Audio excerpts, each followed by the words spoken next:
সালাহ উদ্দিন আইয়ুবী সত্যের পথে এক মহান নেতা। প্রথম অধ্যায়, যুবক সালাহ উদ্দিনের সংকল্প। 1218 খ্রিস্টাব্দে কুর্দি বংশোদ্ভূত সালাহ উদ্দিন আইয়ুবী জন্মগ্রহণ করে। তিনি ছিলেন একজন মুমিন, একজন কঠোর ন্যায়পরায়ণ শাসক, যিনি জীবনের প্রতিটি ক্ষেত্রে আল্লাহর রাস্তায় চলার চেষ্টা করতেন। তার জীবনযাত্রা ছিল সত্য, ন্যায় ও ঈমানের পথে দৃঢ় আস্থা। তবে সালাহ উদ্দিনের জীবন শুরু হয়েছিল সাধারণভাবে। তার বাবা নূর আল-দিন একজন প্রভাবশালী শাসক হলেও তিনি ছিলেন খুবই ধার্মিক এবং ন্যায়ের প্রতি আবদ্ধ। সালাহ উদ্দিনকে ছোটবেলা থেকেই ন্যায়, দয়া ও আল্লাহর প্রতি ভালোবাসা শেখানো হয়। ছোটবেলা থেকেই তিনি এক কথায় বলতেন, প্রতিটি কাজের পেছনে আল্লাহর সন্তুষ্টি থাকা উচিত। একদিন তিনি একটি মসজিদে ছিলেন, যেখানে তার শিক্ষক তাকে ইসলামের গুরুত্ব এবং মানুষের সেবা সম্পর্কে উপদেশ দিচ্ছিলেন। শিক্ষক বলেছিলেন, একদিন তুমি যদি শাসক হও, তবে তোমার প্রধান দায়িত্ব হবে শুধু রাষ্ট্র পরিচালনা করা নয়, বরং তোমার জনগণের কল্যাণে কাজ করা। এই শিক্ষার প্রতি সালাহ উদ্দিনের হৃদয়ে গভীর প্রভাব পড়ে। তিনি তার লক্ষ্য স্থির করে নেন, একদিন তিনি ইসলামের জন্য ঐতিহাসিক ভূমিকা পালন করবেন। দ্বিতীয় অধ্যায়, ক্রুশের যুদ্ধ এবং সালাহ উদ্দিনের প্রতিশোধ। যখন সালাহ উদ্দিন আইয়ুবী বড় হতে শুরু করেন, তখন তিনি শাসক হিসেবে প্রতিষ্ঠিত হতে শুরু করে। তবে এক মর্মান্তিক ঘটনা ঘটেছিল, যা তার জীবনের মোড় ঘুরিয়ে দেয়। 1099 সালে ক্রুশেড বাহিনী জেরুসালেম দখল করে নেয় এবং মুসলিমদের ওপর অত্যাচার শুরু করে। তারা পবিত্র শহরটি ধ্বংস করে দেয় এবং মুসলমানদের ধর্মীয় স্থানসমূহ অপবিত্র করে। এই ঘটনা ছিল মুসলিম বিশ্বের জন্য এক বড় আঘাত, এবং তা ছিল সালাহ উদ্দিনের কাছে এক ভয়াবহ চ্যালেঞ্জ। যদিও সালাহ উদ্দিন তখন মিশরে ছিলেন, তিনি জেরুজালেমকে ফেরত আনার জন্য নির্লসভাবে প্রস্তুতি নিতে থাকেন। তার মনে এক সংকল্প ছিল, আল্লাহর পথে আমি জেরুজালেমের মুক্তি নিশ্চিত করব।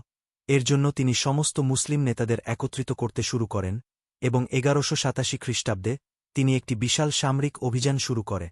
সালাহ উদ্দিনের সৈন্যরা নানা ধরনের চ্যালেঞ্জ মোকাবিলা করতে থাকে, কিন্তু তিনি কখনও দিশাহীন হননি। তার সাহসিকতা, ধৈর্য এবং সবচেয়ে বড় কথা, আল্লাহর প্রতি তার একনিষ্ঠ বিশ্বাস তাকে জয়ী করে তোলে। শেষ পর্যন্ত দীর্ঘ লড়াইয়ের পর সালাহ উদ্দিন তার সৈন্যদের নেতৃত্ব দিয়ে জেরুসালেম দখল করেন এবং শহরটিকে মুসলিমদের হাতে ফিরিয়ে দেন। তৃতীয় অধ্যায়, ন্যায় ও দয়ার শাসক সালাহ উদ্দিন।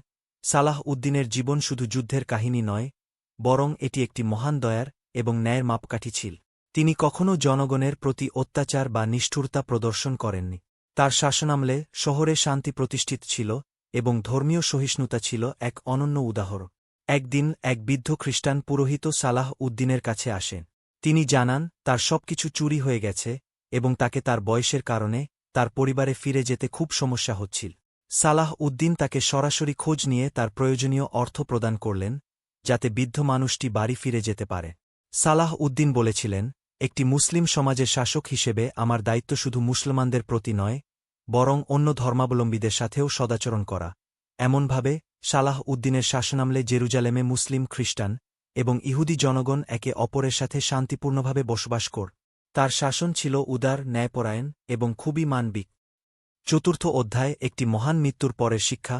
সালাহ উদ্দিন আইয়ুবী যখন মৃত্যুর সময় এল, তিনি জানতেন যে তার এই পৃথিবী থেকে চলে যাওয়ার সময় এসে গেছে। মৃত্যুর আগে তিনি তার সৈন্যদের কাছে বলেছিলেন, যখন আমি মারা যাব, আমি আমার সবকিছু আল্লাহর রাস্তায় ত্যাগ করে যাব। আমাকে কবর দেওয়ার সময় কেবল একটি কাপড় ও একটি পাতলা চাদর রাখবে।